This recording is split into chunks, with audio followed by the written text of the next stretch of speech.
E diante da primeira turma do Supremo, os advogados tentaram convencer os ministros de que não houve tentativa de golpe.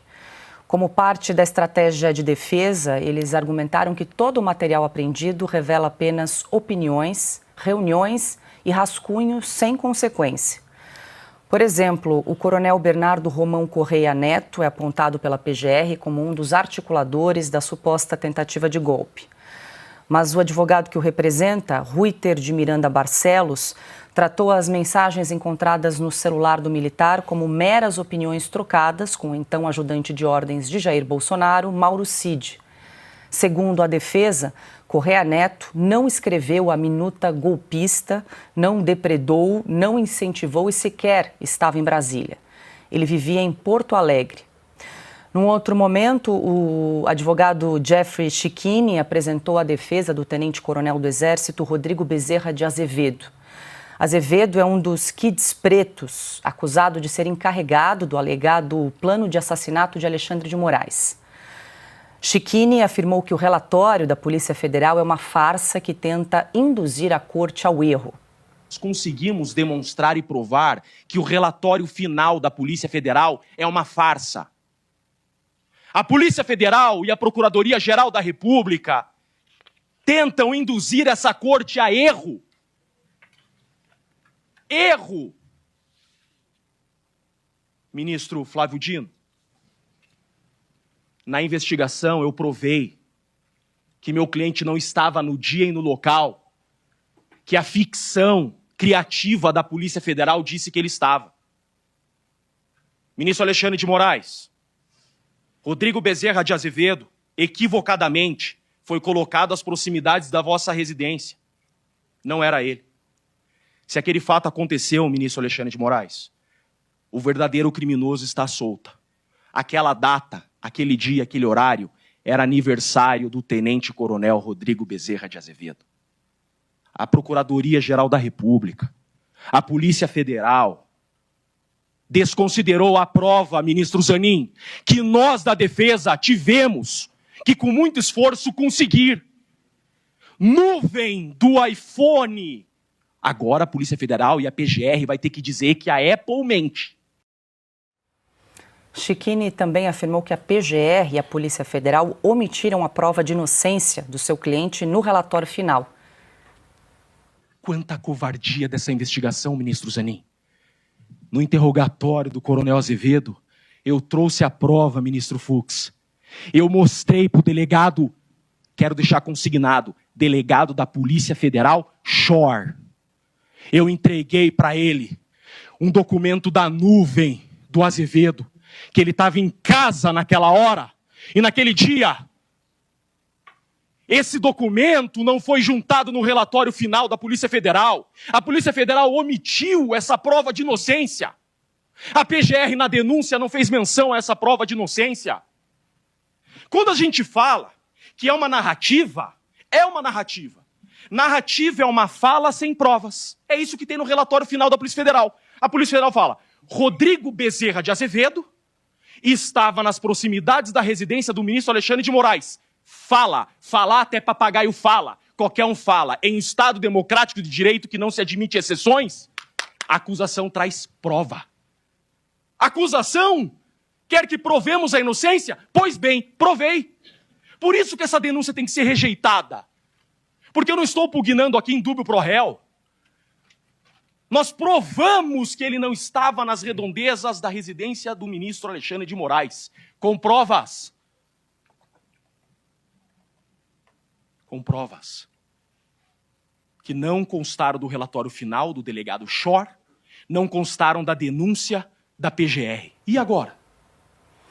Silvio Navarro, muito boa noite, seja bem-vindo. Silvio, a gente acompanhou um trecho aí da defesa do advogado Jeffrey Chicchini, que falou muito sobre o relatório da Polícia Federal e também da denúncia apresentada pelo Paulo Gonet, procurador-geral da República. Só para a gente voltar um pouquinho para entender como é que chegamos a esse julgamento do núcleo 3 da suposta trama de golpe. O PGR resolveu fatiar, né, essa denúncia em 5 partes. Denunciou 34 pessoas ao todo, mas resolveu separar por núcleos. E agora, então, a primeira turma se debruça sobre esse terceiro núcleo, considerado aí o núcleo tático, segundo o relatório da Polícia Federal e também a denúncia da PGR. A gente está acompanhando aqui ao vivo esse julgamento que segue no Supremo, mas a primeira turma já formou maioria aí para tornar 10 réus, 10 pessoas integrantes desse núcleo 3. Silvio, boa noite.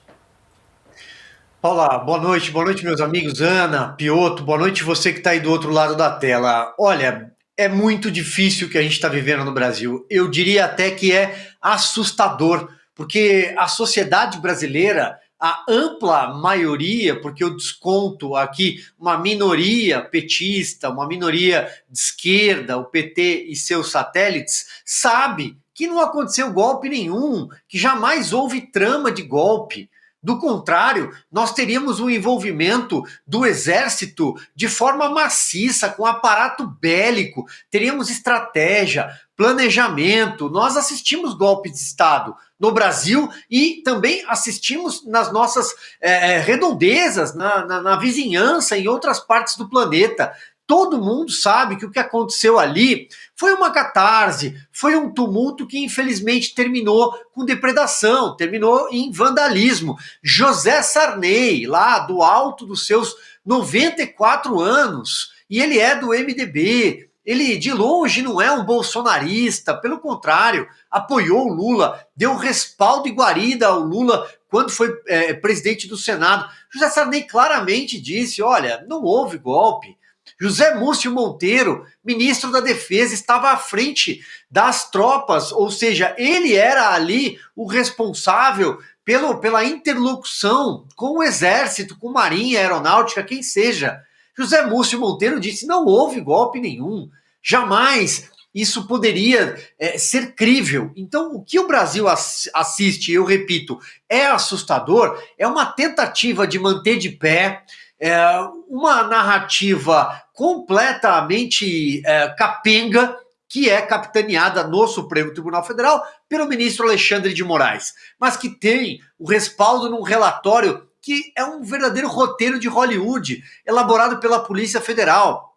Você produz um documento com 900 páginas que não consegue provar a materialidade do crime, que não consegue apresentar provas, ou seja, você está brigando contra a realidade, brigando contra fatos. E é isso que o Supremo está fazendo. Então, os advogados conseguiram, inclusive, inverter, muitas vezes, reverter o ônus da prova e apresentaram a defesa como, por exemplo, olha, vamos falar aqui, trocando em miúdos, o fulano não estava lá naquele dia, o ciclano não fez aquela viagem, a minuta do golpe não existe. Eles provaram tudo.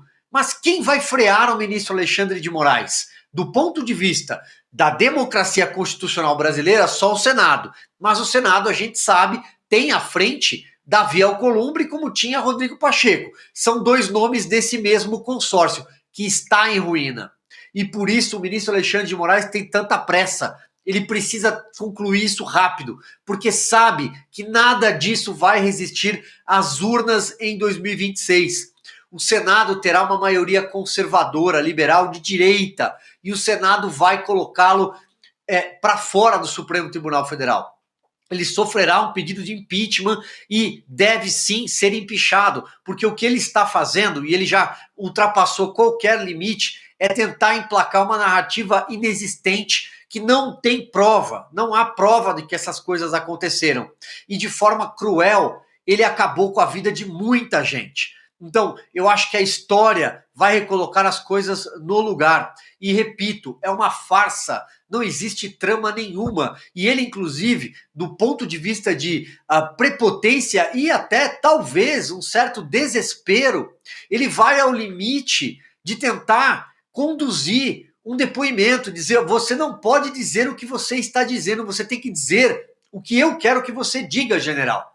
Eu acho que já passou da hora do Brasil ser levado a sério. E ou o Brasil vira essa página, para com essa narrativa, eu não vou adjetivar mais, de golpe de Estado que não aconteceu, que não existiu, e ainda que um planejamento tivesse sido um dia orquestrado, tampouco é crime perante a letra fria da lei. O Brasil precisa ser levado a sério, mas desse jeito aí eu acredito que não tem muito futuro, não.